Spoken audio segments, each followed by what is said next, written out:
¿Qué tal? ¿Cómo están amigos y amigas de esta comunidad? Ya le iba a decir institución, no, de esta comunidad. Muy buenas tardes. Gracias por acompañarnos en 10 minutos de análisis, que vamos a centrarlo en el seguimiento al tema Ricardo Salinas Pliego y lo que ha pasado alrededor de Electra en el mercado bursátil de nuestro país. Y es que después de la noticia que confirmó la caída en un 70% del valor de las acciones de dicha compañía, y que se habló de una pérdida de 5.000 millones de dólares para el principal accionista, Ricardo Salinas Pliego, vinieron diversas aclaraciones, entre estas, por supuesto, de expertos, de expertas en la materia, que señalaron que Salinas Pliego no había perdido ese capital de su fortuna como tal, que ese era un punto importante para dejarlo en claro, pero sobre todo que lejos de parecer una situación negativa para este cacique financiero, podría traducirse en algo positivo para sus propios intereses.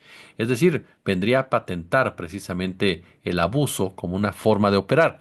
Y es que Rafael Saga señala en su cuenta de X que la verdadera razón de la caída bursátil de Electra está en la convocatoria para privatizar la compañía, que desgraciadamente, debido a la forma tan permisiva de ser de la Comisión Nacional Bancaria y de Valores, los que realmente están afectados pues son los tenedores de acciones minoritarios, una situación que muchos erróneamente han celebrado como que afecta a Salinas Pliego, pero que en realidad lo va a beneficiar. ¿Por qué? Porque va a recomprar acciones a precios ridículos previo a la privatización y de esta manera hacerse de mayor control accionario, ahorrándose una millonaria, pero millonaria fortuna.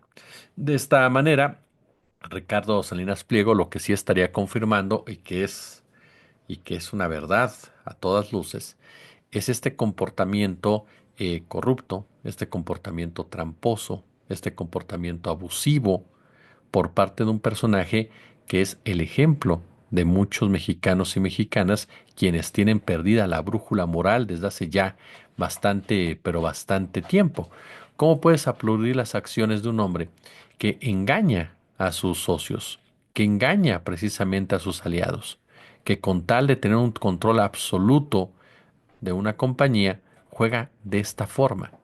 Por eso, cuando a él se le aplican lo que él cataloga como fondos buitre, pues se enoja y se enerva bastante, porque le ganan muchas veces con sus propias reglas. Recuerdo perfectamente lo que pasó en CNI, Canal 40, en donde a través de personas armadas llegó a despojar de la señal a Javier Moreno Valle, quien había firmado precisamente un acuerdo con él. Y como Ricardo Salinas Pliego consideró que no había cumplido, pues entonces le arrebató completamente la señal. Cuando en realidad, desde un principio, llevó a cabo una acción de esta naturaleza, un acuerdo de esta naturaleza, para quedarse con todo. Eso era lo que realmente buscaba Ricardo Salinas Pliego y utilizó en ese momento la buena fe de Moreno Valle para tratar de llegar a un acuerdo que fortaleciera financieramente a CNI Canal 40. Por supuesto que ni la Corte Suprema ni Vicente Fox Quesada, en ese momento presidente del país, se atrevieron a decirle absolutamente nada. De ahí proviene la lamentable frase, una de las tantas frases lamentables del foxismo, de el y yo, ¿por qué? No, Vicente Fox lavándose completamente las manos en el actuar de este personaje que representa como nadie, pero como nadie precisamente lo más nebuloso del empresariado mexicano.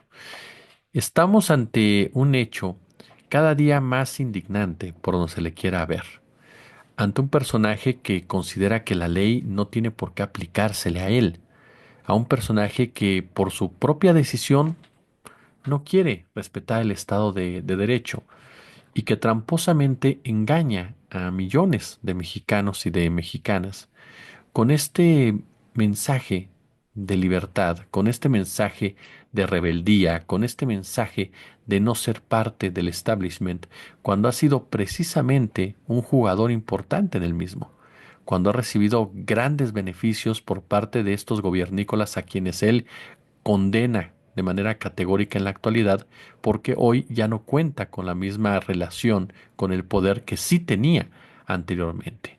Y él decidió precisamente desbarrancar esa relación, cuando no quiso someterse al imperio de la ley, porque tenía una buena relación con el presidente Andrés Manuel López Obrador. En varias ocasiones López Obrador lo llamó su amigo.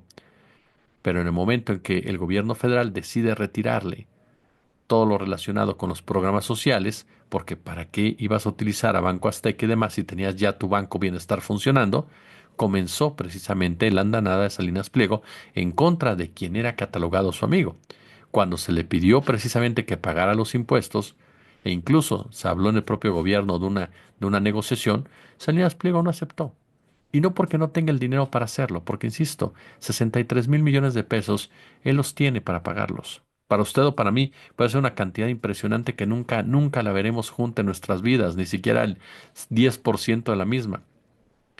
Pero eso no quiere decir que para él sea sea el significado de una quiebra o que se quede completamente en la mendicidad, ni mucho menos.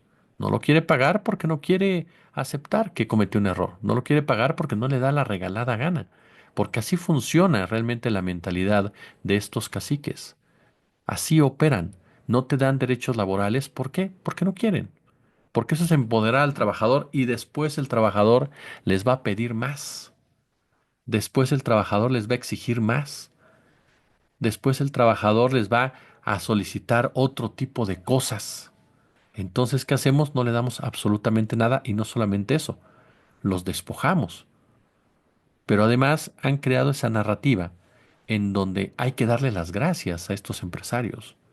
Estos empresarios que de verdad se sintieron y creyeron salvadores de la patria, que de verdad piensan que merecen una estatua, que merecen un busto por lo menos, que merecen un reconocimiento porque ponen su dinero en nuestro país. Lo ponen para ellos ganar mucho más. Ninguno de ellos, el que usted me diga, ha generado desarrollo en este país, ha generado crecimiento en este país. Son inversiones que tarde que temprano les regresan a manos llenas y dejan muy poco, muy, pero muy poco para el ciudadano de a pie, desde los precarios salarios, el acceso a los mismos, los beneficios a través de los impuestos que tendrían que haber pagado. Porque a final de cuentas, el ciudadano común se beneficia de las inversiones del empresario grandote cuando éste paga impuestos y esos impuestos se ven reflejados en mejores luminarias, en mejor educación pública, en mejor sector salud, en mejor seguridad, en mejor transporte público. Pero estos empresarios, lejos de buscar esto, lo han erosionado. Y lo han erosionado porque cooptaron la educación pública para su propio beneficio, porque cooptaron la salud pública para su propio beneficio, porque cooptaron la seguridad para su propio beneficio, porque cooptaron completamente el tema del transporte público para su propio beneficio. Salinas Pliego es el rostro de muchos personajes que aunque no son tan públicos como él, han saqueado este país, han expoliado este país. Porque no solamente se trata de que tengas una televisora o un banco, sino que tienes negocios en plataformas petroleras, sino que tienes negocios en las minas, es decir, los recursos naturales. Salinas Pliego sabe cuándo será su gran derrota, no porque pierda dinero, sino porque pague los impuestos y no porque se vaya a quedar pobre, sino porque si paga los impuestos, quiere decir que el imperio de la ley fue el que se impuso a un personaje que goza destruyéndolo, goza atacándolo, porque de esa manera puede tener toda la libertad que quiera para hacer lo que a él le venga en gana en consecuencia de las mayorías. Porque esa famosa libertad de la que tanto hablan personajes como él, Javier Milei y otros, es solamente para aquellos que pueden pagarla. Los demás continúan siendo desechables ante los ojos de de estos caciques evasores, que no son los empresarios, no son los grandes empresarios, son empresarios grandotes, creados por este tipo de actos o artimañas que denuncian ya especialistas. Artimañas tramposas, vulgares, ambiciosas y corruptas. Como siempre un gusto, como siempre un placer. Échele pulgar arriba si son tan amables y pueden apoyarnos a las cuentas de Bambajío que están en la descripción de este video o bien, por supuesto, suscribirnos a Patreon. Se los agradecemos muchísimo. Falta todo un poco más de un mes en este tema de la desmonetización y por eso es muy importante seguir al frente. Luca y yo se los agradecemos, por supuesto, en todos los aspectos y por lo pronto ya lo sabe, como siempre un gusto, como siempre un verdadero, pero verdadero placer. Gracias.